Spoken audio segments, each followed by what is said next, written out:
జయశంకర్ భూపాలపల్లి జిల్లాలోని ఘనపురం మండలం మేజర్ గ్రామ పంచాయతీ చేల్పూర్లో బీఆర్ఎస్ పార్టీ బలపరుస్తున్న అభ్యర్థి దాసరి సునీత రవీందర్ బ్యాట్ గుర్తుకే ఓటు వేసి గెలిపించాలని కోరుతూ గ్రామంలో విస్తృతంగా ప్రచారం నిర్వహిస్తున్నారు.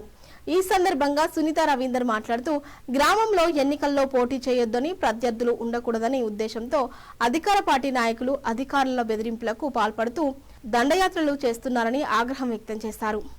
ఎన్నికలలో గెలుపు ఓటమి సహజమని, ఓటమి భయంతో అధికార పార్టీ నాయకులు బెదిరింపులకు పాల్పడుతున్నారని, వారి తాటాకు చప్పుళ్లకు భయపడేది లేదని సవాల్ చేశారు. నా సేవలను గుర్తించి డబ్బులు లేకపోయినా ప్రజల అభిమానం ఉందని, గతంలో బీఆర్ఎస్ పార్టీ చేసిన పనులను చూసి ఆదరిస్తారనే ధీమాను వ్యక్తం చేశారు. ఈ కార్యక్రమంలో రామ్దాస్ రాజు, సాంబారెడ్డి, శ్రీనివాస్, పోల రవి, శ్రీధర్, సంపత్, దేవేందర్, శ్రీను, రజియా, రవీందర్ రాజు తదితరులు పాల్గొన్నారు.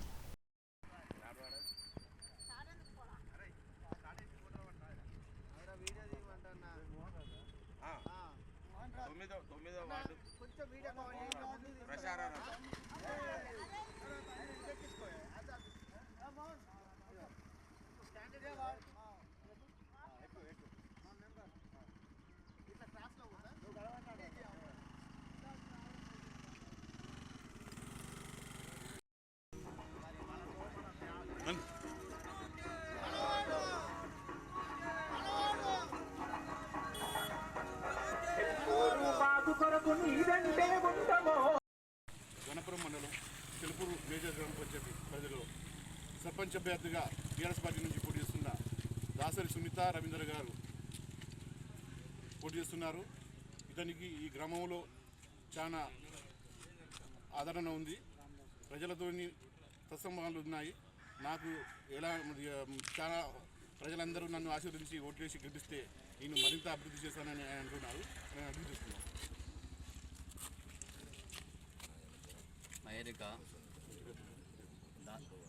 నా పేరు దాసరి సునీత రవీందర్. నా వెనక దాదాపు నేను చేసిన పనులకు ఇంతవరకు దేనికైనా జనాలు కానీ మా అండ అంటే కమలారెడ్డి సారు, దంపతులు, స్పీకర్ సారు, మాకు అండ దండ వాళ్ళు ఇద్దరు ఉన్నారు. అది చేసిన పనుల విషయంలో మేము ప్రతి ఒక్కటి ముందుకు పోతాను చెప్పుకుంటూ పోతున్నాం. కాబట్టి మా వెనక జనం ఎంత అంటే మొత్తం జనం ఉన్నారు. వాళ్ళు జనం వచ్చిన జనాన్ని ఏం చేస్తారని బెదిరిస్తారు.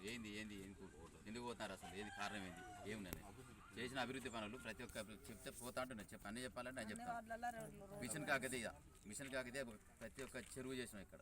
మిషన్ కాకతీయ లేకుండా కారు ట్యాంకీలు, ఒక కారు వాటర్ ట్యాంకీలు కట్టించాం.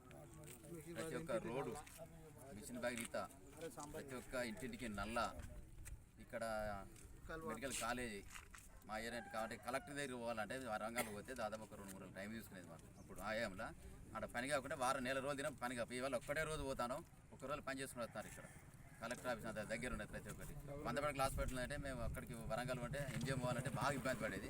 ఇప్పుడు అంతా కొడితే సాయంత్రం పొద్దున గంటలు పని చేసుకుని వస్తాను. మందపడక హాస్పిటల్ కూడా అంత బాగున్నది.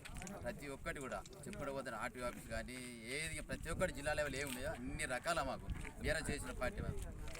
క్యాంప్ ఆఫీస్ అంటే ప్రతి ఒక్క కాంగ్రెస్ ఎమ్మెల్యే ఉంటాడు, ప్రతి ఒక్కరు రాలా. అప్పుడు అన్నారు ఎందుకు కట్టిస్తారు క్యాంప్ ఆఫీస్ దేనికి ఉన్నారు. మళ్ళీ ఇప్పుడు కాంగ్రెస్ పార్టీ ఎట్లుంటారు, ప్రతి ఒక్కరు రాలా. అప్పులు చేసారు తెలంగాణ అప్పు చేసి పెట్టి ఇవన్నీ ఏనాగా వచ్చినాయి. ఇట్లా ఈ 2 ఇయర్స్లో చేసిన అసలు ఏంది, ఎంత అప్పు చేసిండు రేవంత్ రెడ్డి, చేసిన పనులు ఏంది. ఇప్పుడు ఒక్క పని కూడా చూపెట్టాను దేనికన్నా దానికి ఇంతవరకు కూడా ఏదైనా బీఆర్ఎస్లో జరిగిన పనులే ఉండేది తప్ప వేరే పని ఒక్కడు లేదు మాకు ఇంతవరకు. ఈ గెలిచిన తర్వాత నా సాధ్యమైనంత వరకు జనానికి నన్ను నమ్ముకొని ఓటేసినందుకు సహాయశక్తులు ఎంతవరకు నా సహాయం చేస్తా. ఏది కానీ ఇప్పుడు జనమే, అప్పుడు జనమే, ఎప్పుడో జనాలు ఉంటా. నా సహాయశక్తులు సాధ్యమైతే ఏదని చెప్తాను. ఇప్పుడే జనాలు ఉంటుంటే జనంలో ఉంటాను నేను ఎలాగన్నా. ఇతను ఏమంటారంటే నన్ను సర్పంచ్ అభ్యర్థిగా గెలిపించి నాకు ఓడిసి భారతీయ మెజార్టీతో గెలిపిస్తే నేను అది ప్రజలతో సంబంధాలు పెట్టుకొని ప్రజలకు ఎలాంటి ఇబ్బంది వచ్చినా వాళ్ళకు అది ఆపదగా ఉండి వాళ్ళ సమస్యలు పరిశీలిస్తానని ఆయన హామీస్తున్నారు. నరేందర్ స్టార్ 9 న్యూస్ జయశంకర్ భూపాలపల్లి వెళ్తున్నాను. దాసరి సునీత రవీందర్ కారణం పోటీకే ముందుకు వచ్చాం. ఈ పోటీకి ముందుకు వచ్చిన విషయంలో ప్రతి ఒక్క దానికి కూడా కాంగ్రెస్ పార్టీ వాళ్ళు ఏడ పడితే ఆడ ఎవరు పడితే మా దానిలో గట్టి క్యాండిడేట్ ఎవరు వాళ్ళని బెదిరింపుడు, వాళ్ళను బాగా ఇబ్బంది పెడతారు. ఇంకొక సందర్భం ఏంటంటే నేను జనుకోపోయిన సాయంత్రం అట్లా ఓనే లేదు మేము అంటే కదా స్కాట్ పంపిరు వెంటనే అదొక్కటైంది. ఇక ఊళ్ళో ప్రతి ఒక్క క్యాండిడేట్ ఎవరు ఉన్నా కూడా వాళ్ళని చూద్దాని సంఘ చూద్దాని అంత చూద్దాం, ఏం చేస్తావు మీతో ఏం కాదు, అసలు మీరు మాకు ఏమైనా పోటా, మీకు మాకు పోటే లేదు అన్నట్టుగా బాగా ఇక అధికార పార్టీ మొత్తం అధికార పార్టీ ఇక మా మీద బాగా దడకు అది బాగా చలమా చేస్తుంది మొత్తం.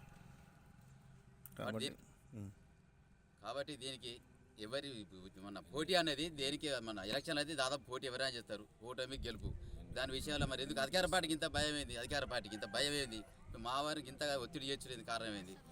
రకరకాల మేము గెలుస్తాను దాని మీద బాగా లోపల కుతంత్రాలు పెట్టుకొని రకరకాల ఇబ్బంది పెడతారు. ఈ ఊళ్ళో బడే నాయకుడు ఉన్నారు మాకు ఒకరు, ఇక అన్ని రకాల కూడా ప్రతి ఒక్కరిని పేరుస్తారు. ఈ ప్రజాస్వామ్యం చేసినప్పుడు ఇది ఒకటి ఈసారి వాళ్ళు బేరియని అది ఏమన్నా కానీ నేను ఇంతవరకు ఓ టైంలో ఒకసారి సర్పంచ్ పోటీ చేశాను, ఓడిపోయాను, మళ్ళీ ఎంపీటీసీ అయ్యాను. సరే నేను చేసిన సేవలు ఊళ్ళో అందరికీ తెలుసు. ఇప్పుడు చాలా బీదోని, నేను వాళ్ళ డబ్బులు నేను బీదోని, దాన్ని ఆసరా తీసుకొని ఏమైనా డబ్బులు లేవు కదా, ఆయన దగ్గర డబ్బులు ఏమి ఉన్నాయి, ఆయన ఏం గెలుస్తాడు, పోటీ ఏం చేస్తాడు, ఆయనకి ఏం కావాలో చెప్పాను, వాళ్ళకి ఎన్ని కావాలో చెప్పాను, ఏం కావాలని ఇట్లే ప్రతి ఒక్కరితో తోలుకుంటూ ప్రతి ఒక్కరితో మాట్లాడిచారు. దానికి ఏం లేదు, ఇంతవరకు కూడా మేము భయపడేది లేదు, చేసేది లేదు. మాకు బరాబరి బీఆర్ఎస్ పార్టీ చేసిన పనులు ఊళ్ళో బాగా ఉన్నాయి కాబట్టి ప్రజలు కూడా ముందడుగేస్తారు. దేనికి వాళ్ళు ఏం చేసినా ఏదైనా 2 ఏళ్ళ ఇప్పుడు వాళ్ళ మన అధికారంలోకి వచ్చి ఇంత చెల్పులో ఒక సీసీ రోడ్, ఒక డ్రైనేజ్ ఉన్నా ఏదైనా ఒక్క మాట ఒకటి చెప్పని చాలా మేము రాజీనామా చేస్తాం. మొన్న చెప్పాను నేను, ఏదైనా ఒక వాళ్ళు చేసిన వరకు ఏదైనా ఒకటి చూపెట్టుకోవాలి, మేము రాజీనామా చేస్తామని చెప్పినాం. ఇప్పటి వరకు కూడా మొన్న హాస్పిటల్ మా ఆయంలో అయిన బాపదే, మొన్న కట్టిన హాస్పిటల్ మా ఆయంలో అయిన బాపదే, ప్రతి ఒక్కటి బీఆర్ఎస్ పార్టీలో ఆయంలో అయిన బాపదే, మెడికల్ కాలేజీ బీఆర్ఎస్ పార్టీ అయిన ప్రతి ఒక్కటి దాన్ని చూసి మనం జిల్లా కారణం అయితే బీఆర్ఎస్ పార్టీ ఇక్కడికి వచ్చినాయి. మాకు స్పీకర్ గారు ప్రతి ఒక్కటి తిప్పలవాడి దేనికైనా కూడా ముందు అన్ని రకాలు చేసిండు. రమణ సార్ మొన్న మెడికల్ కాలేజ్ కారణం ఆయన చెప్పుకుంటూ పోతాను ఒక 100 ప్రతి ఒక్కరు చెప్పవచ్చు మనం, కానీ అది జనానికి తెలుసు. అది మనం అనుకుంటే కాదు, వాళ్ళకుంటే కాదు. మేము చేసిన అభివృద్ధి కోసమే నన్ను ముందు తీసుకొచ్చారు. బరాబర్ మేము పోటీ చేస్తాను, గెలుస్తున్నాం పక్క. ప్రజల ఆశీస్సుతో బరాబరి మేము గెలుస్తామని బరాబరి మాకు ధైర్యం మాకున్నది. బ్యాట్ గుర్తు